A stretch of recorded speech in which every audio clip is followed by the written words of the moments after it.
Hello, good day. I am Layla.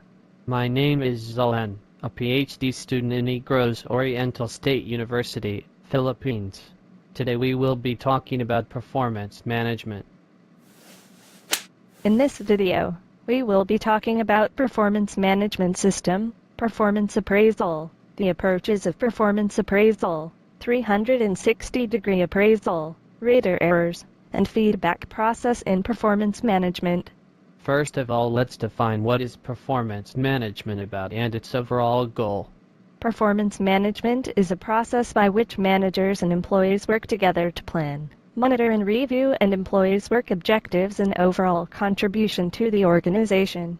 The fundamental goal of performance management is to promote and improve employee effectiveness. Performance management system has 5 parts. 1.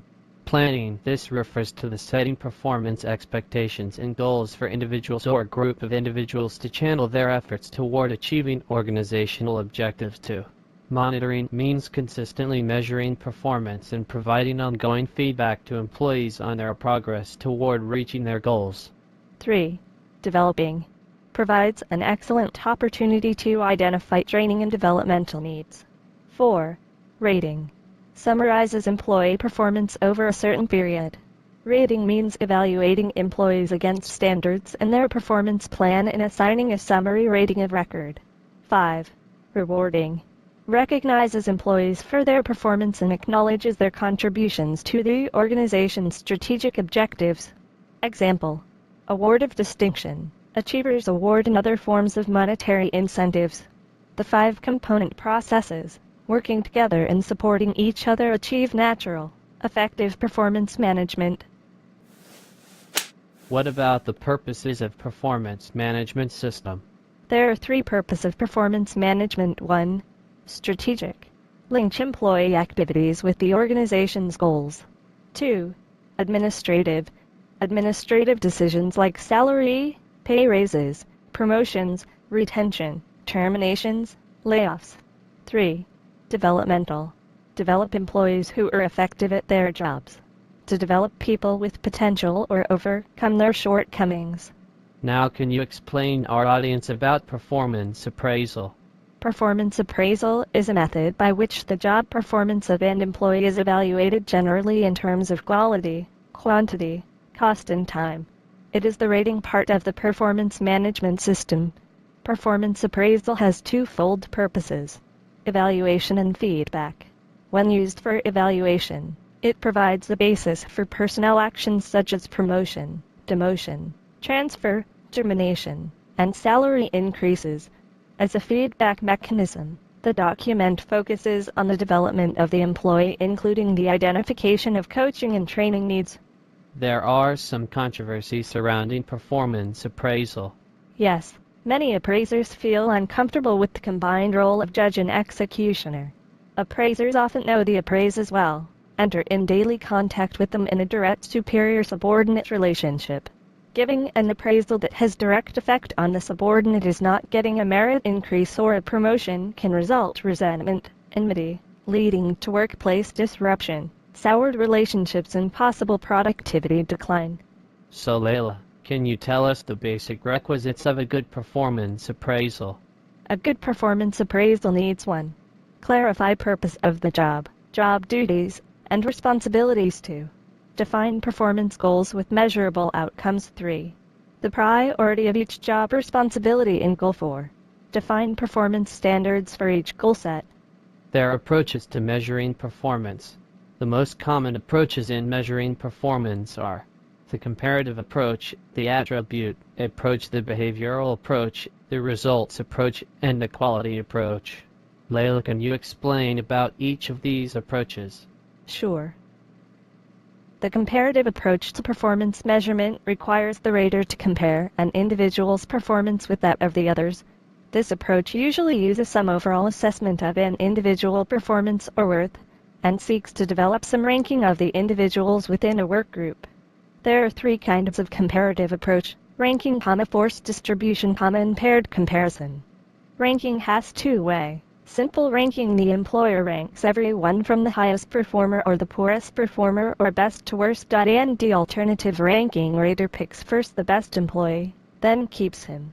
The left names would slowly talk about who the worst performer was and crosses his name off the list, and so on. What about forced distribution and paired comparison? Yes, forced distribution. This technique requires the manager to put certain percentages of employees into predetermined categories. 3. Paired comparison. This method requires managers to compare every employee with every other employee in the work group, giving an employee a score of 1 every time he or she is considered the higher performer. In the end, the manager computes for the number of times each employee received a favorable decision, making it their evaluation. There are pros and cons in comparative approach. Pros. Effective tool in differentiating employee performance, eliminates problems of leniency, central tendency, and strictness. Good basis for pay raises and promotions, easy to develop, easy to use. For the cons is if not enough evaluators, personal biases and opinions would greatly affect the ratings.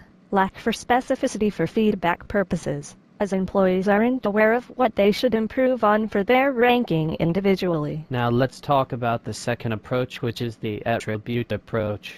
This approach focuses on the characteristics and traits of the people that are geared towards the success of the company.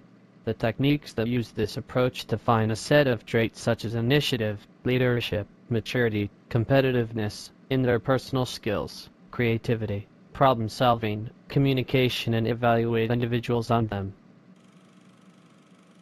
Layla, can you continue on the attribute approach? Yes, this approach has 2 kinds. Graphic rating scale. A list of traits is evaluated by a 5-point scale and mixed standard scale.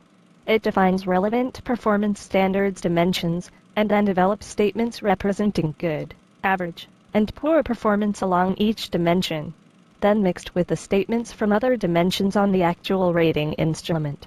In a scale of 5 poor, adequate, commendable, excellent, distinguished, or of 3 high, medium, low, employees are rated against these attributes. There are also pros and cons in this approach. Pros: it is easy to develop, generalizable across a variety of jobs. If much attention is devoted in identifying attributes related to job performance, it would be reliable and valid. For the cons: little congruence between the techniques and the company's strategy. It could be vague due to different interpretations by different raters. Now let's talk about the behavioral approach. There are 4 techniques. 1. Critical incidents. Requires managers to keep a record of specific examples of effective and ineffective performance on the part of each employee. 2. Behaviorally anchored rating scales (BRS), and appraisal method that aims to combine the benefits of narratives, critical incidents, and qualified ratings by anchoring a qualified scale with specific narrative examples of good or poor performance. 3. Behavioral observation scales. 4.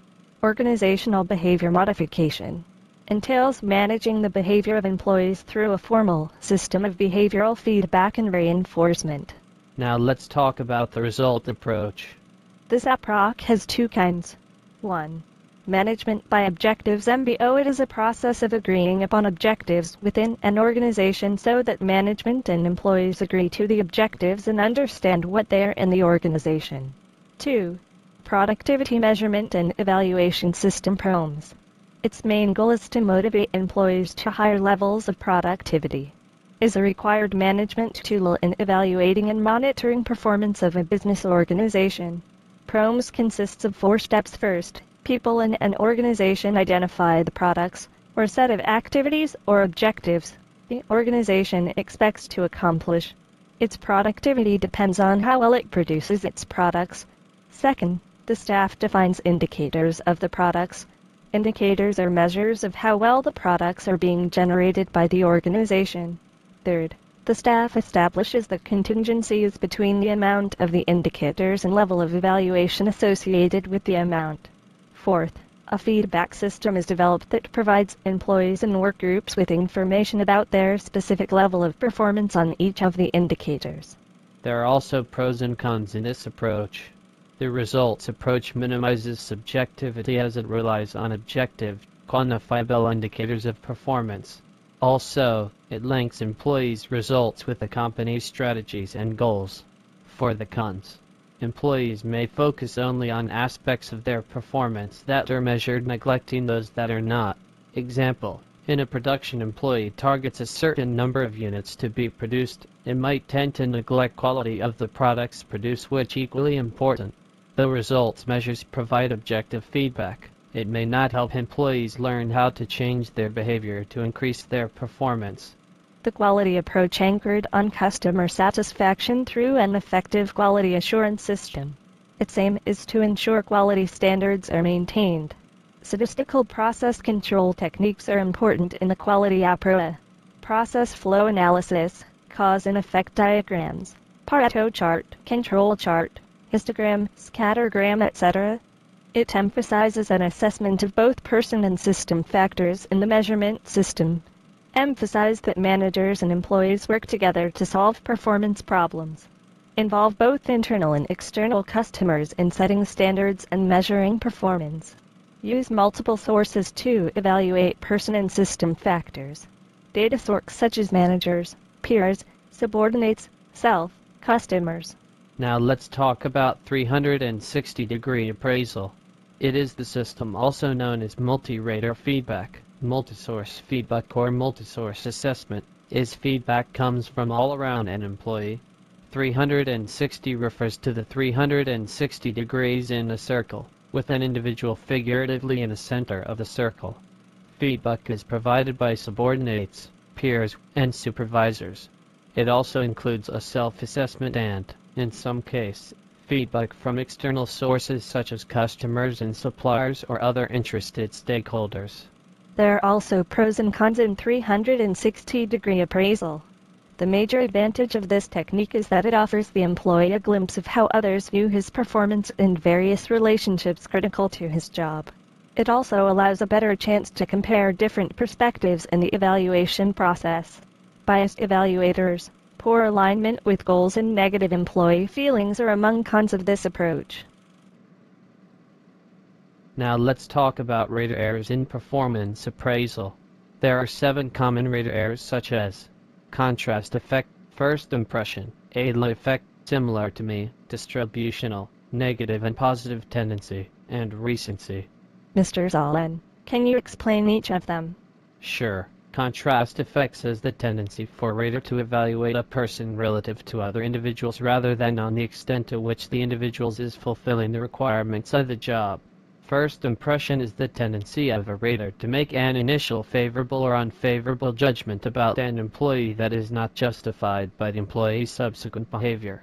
And halo effect refers to an appropriate generalization from one aspect of a person's preference to all aspects of the person's job performance.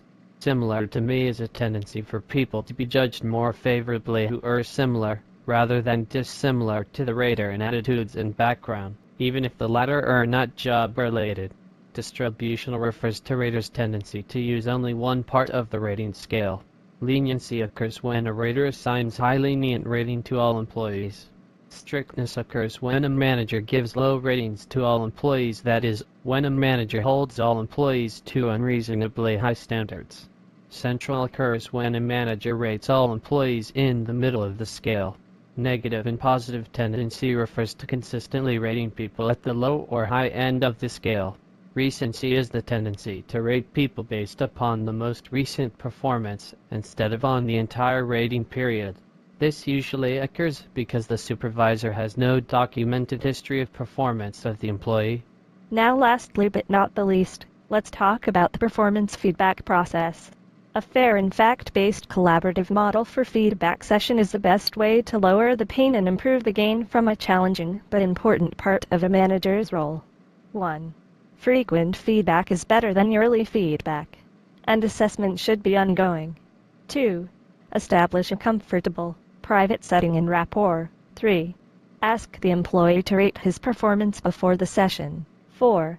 Encourage the employee to be open and participate in the discussion. 5. Focus on solving problems. 6. Give praise where it is due. 7. Avoid personalities. Focus on behavior. 8. Agree on action plans and set a date to review progress. Thanks for watching. We hope you will do a great job in your performance management as an HR.